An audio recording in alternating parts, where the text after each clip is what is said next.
Okay, so on to making the hardwood substrates. The recipe, which I will post in the comments and also in class, I'll be having it up on the projector. But the ratio is 5 cups of hardwood pellets. You're looking for oak pellets, which aren't sprayed with anything. You're looking for the soybean pellets.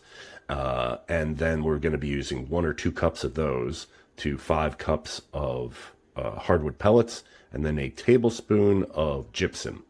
So and then it's going to be 6 cups of water to bring it to field capacity.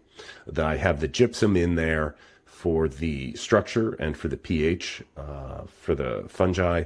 The soybean pellets, it's at that ratio because you might see other recipes online showing that it's a 1-to-1 soybean pellets. So it would be 5 cups of soybean pellets and 5 cups of hardwood pellets. I find it leads too easily to contamination because it's bringing nutrition, yes, to the fungi and creates a bigger yield. Problem is, it's also creating nutrition for the bacteria which compete with the fungi. So I put a much lower ratio of soybean pellets adding nutrition without increasing necessarily the risk of contamination. Okay, so I've mixed the hot water with the soybean pellets and the hardwood pellets and the gypsum. I had to add a little bit more than 6 cups.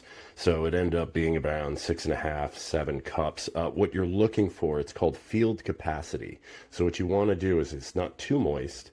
And when you grab it and squeeze, see how you get a little bit of that water? That's field capacity. So you don't want it too moist or else you get contamination, and you don't want it too dry or else the fungi will struggle to grow. Now these will go into the bags, and then I'll throw them into the pressure cooker, and they'll sterilize for about 2 hours at around 15 to 17 psi. Okay, so these are ready now to go into the sterilizer. As you can see, I do crisscross, so the patches can release air while they're being pressurized. That's rather important, and also you don't want to crowd it because it'll decrease the effectiveness of sterilization.